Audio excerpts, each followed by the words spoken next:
ربیع الاول کا مہینہ اللہ رب العزت کی رحمتوں کا خزینہ ہے۔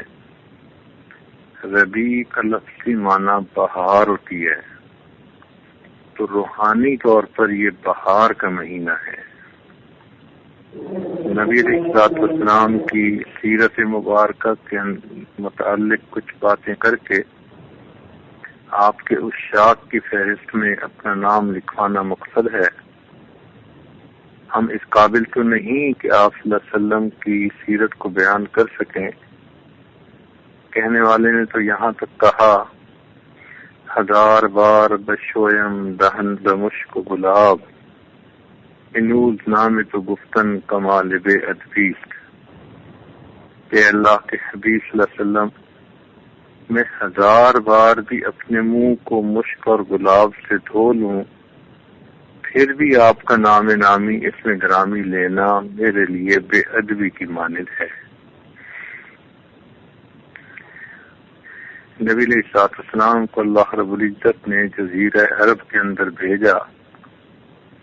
ذہن میں ایک سوال پیدا ہوتا ہے کہ آخر اللہ رب العزت نے اپنے حبیب صلی اللہ علیہ وسلم کے لیے اس علاقے کو، زمین کے اس ٹکڑے کو کیوں پسند کیا؟ علماء نے اس کی بہت ساری حکمتیں لکھی ہیں۔ پہلی بات یہ کہ اگر آپ غور کریں تو یہ جزیرہ عرب 3 طرف سے پانی سے گھرا ہوا ہے اور ایک طرف یہ باقی دنیا کے ساتھ زمینی طور پر ملا ہوا ہے۔ گویا جسم کے اندر جیسے دل ہوتا ہے کہ وہ ایک طرف سے جسم کے ساتھ جڑا ہوا ہوتا ہے اور 3 طرف سے الگ ہوتا ہے، لٹک رہا ہوتا ہے۔ آپ دنیا کے جغرافیے کو سامنے رکھ کر دیکھیں تو جزیرہ عرب آپ کو دنیا کا جغرافیائی قلب نظر آئے گا۔ تو اللہ رب العزت نے اپنے حبیب صلی اللہ علیہ وسلم کو ایک ایسی جگہ پر بھیجا جو دنیا کا جغرافیائی دل بن گیا۔ جس طرح جسم میں دل کی اہمیت ہوتی ہے، پوری دنیا کے اندر جزیرہ عرب کی اہمیت ہے۔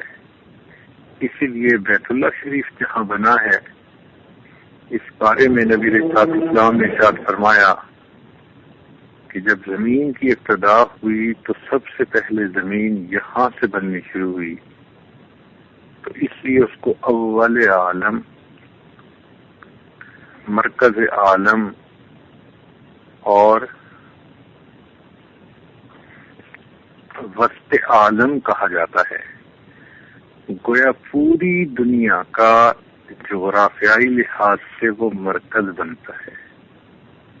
اگر ایک تالاب ہو اور اس کے مرکز کے اندر آپ کوئی کنکر پھینکیں تو جو لہریں پیدا ہوں گی وہ آہستہ آہستہ پورے تالاب کے کناروں تک پہنچ جائیں گی۔ تو اللہ رب العزت نے بھی دنیا کے جغرافیائی مرکز میں اپنے حبیب صلی اللہ علیہ وسلم کو بھیجا کہ یہاں سے جو دین کی لہریں اٹھیں گی تو وہ آہستہ آہستہ پوری دنیا کے کناروں تک پہنچ جائیں گی۔ پھر یہ کہ مرکز میں اطمینان ہوتا ہے۔ چنانچہ اللہ رب العزت نے مکہ مکرمہ کو بلد الامین، امن کا شہر بنا دیا۔ ایسا مثالی امن ہے کہ قیامت تک وہاں پر بد امنی نہیں ہو سکے گی۔ حتیٰ کہ قرب قیامت میں دجال بھی اگر دنیا میں آئے گا تو ساری دنیا کے اندر وہ بد امنی کا سبب بنے گا، مگر وہ مکہ مکرمہ مدینہ منورہ میں داخل نہیں ہو سکے گا۔ اس کو فرشتوں سے اللہ نے محفوظ فرما لیا۔ اس لیے اللہ تعالیٰ نے اپنے حبیب صلی اللہ علیہ وسلم کو دنیا کے مرکز میں بھیجا تاکہ وہاں امن ہوگا تو پوری دنیا میں امن ہوگا، اور وہاں سے جو دین کا پیغام اٹھے گا وہ پوری دنیا کے اندر پہنچے گا۔ یہ جگہ ایسی تھی کہ اس وقت کی جو حکومتیں تھیں، کیسر اور کسریٰ کی، ان کو ان خشک پہاڑیوں کے اندر ذرا بھی دلچسپی نہیں تھی، اس لیے کہ مکہ مکرمہ میں تو پینے کو پانی ہی نہیں ملتا تھا، اور ویسے بھی بواد غیر ذی زرع، ایسی وادی تھی جس میں کوئی سبزے کا نام و نشان ہی نہیں تھا، تو سامان تعیش ہونا تو کجا، وہاں تو ضروریات زندگی ہی پوری نہیں ہوتی تھیں۔ اس لیے دنیا کی حکومتیں اس علاقے پر قبضہ کرنا اور حکومت کرنا پسند ہی نہیں کرتی تھیں۔ یوں اللہ رب العزت نے اپنے حبیب صلی اللہ علیہ وسلم کو ایک ایسے علاقے کے اندر بھیجا کہ جس کے اوپر کوئی کسی کی حکومت نہیں تھی، بس وہاں کے لوگ اپنی زندگی گزار رہے تھے جہالت والی، اور وہاں پر ظلم و ستم کا قانون تھا، جس کی لاٹھی اس کی بھینس، یہی معاملہ تھا۔ نبی علیہ السلام کو اللہ رب العزت نے عربوں میں کیوں بھیجا؟ ایک سوال یہ بھی ذہن میں پیدا ہوتا ہے، تو اس کی بھی جو ہے حکمتیں سن لیجیے۔ پہلی بات یہ کہ عرب لوگ جاہل تو تھے مگر قوت ارادی بہت مضبوط رکھتے تھے، اس لیے ہاں کرتے تھے یا نہ کرتے تھے، تیسری چیز وہ نہیں جانتے تھے۔ اللہ رب العزت نے اپنے حبیب صلی اللہ علیہ وسلم کو عربوں میں بھیجا کہ جب اتنی مضبوط قوت ارادی کے یہ مالک ہیں اور یہ دین کے پیغام کو قبول کر لیں گے اور اس کو لے کر نکلیں گے تو پوری دنیا سے دین کے پیغام کو منوا کے رکھیں گے۔ دوسری بات یہ کہ جزیرے عرب کا یہ علاقہ بہت گرم موسم والا تھا، پانی ملتا نہیں تھا، پیاس کی شدت ہوتی تھی، مجاہدہ ہوتا تھا، تو ان لوگوں کی زندگی بہت سخت جان زندگی تھی۔ تو اللہ رب العزت نے حکمت اس میں یہ رکھی تھی کہ جب یہ لوگ سخت جان ہیں اور اتنی مشقتوں کی زندگی گزار رہے ہیں، تو یہ جب دین کے داعی بن کر نکلیں گے تو پوری دنیا میں دین پہنچانے کی مشقت بھی آسانی سے برداشت کر لیں گے۔ اس لیے صحابہ رضوان کی زندگیوں کو دیکھو تو واقعی انہوں نے دین کی تبلیغ کے لیے اور دین کی اشاعت کے لیے کس قدر مجاہدے برداشت کیے۔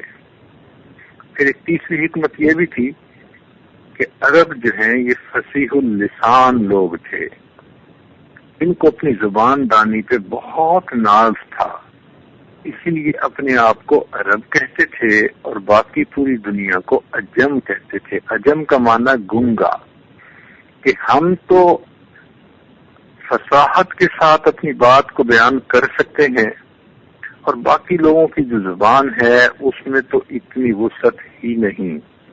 تو اللہ رب العزت نے اپنے حبیب صلی اللہ علیہ وسلم کو ان لوگوں میں بھیجا کہ جب یہ معافی زندگی کو اتنا اچھا بیان کر سکتے ہیں تو جب یہ دین کے داعی بن کر نکلیں گے تو یہ پوری دنیا کو دین کی دعوت پہنچا کر رہیں گے۔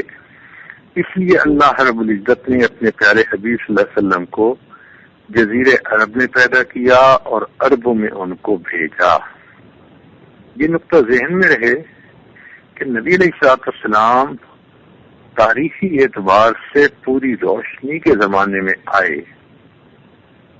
پہلے انبیاء کرام جتنے بھی تھے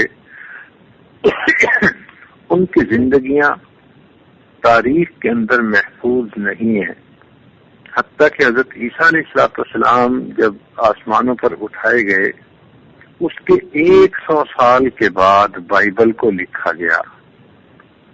گویا آج ان کی زندگی کی تفصیلات معلوم کرنا چاہیں تو وہ ہمیں نہیں ملیں گی سوائے چند واقعات کے۔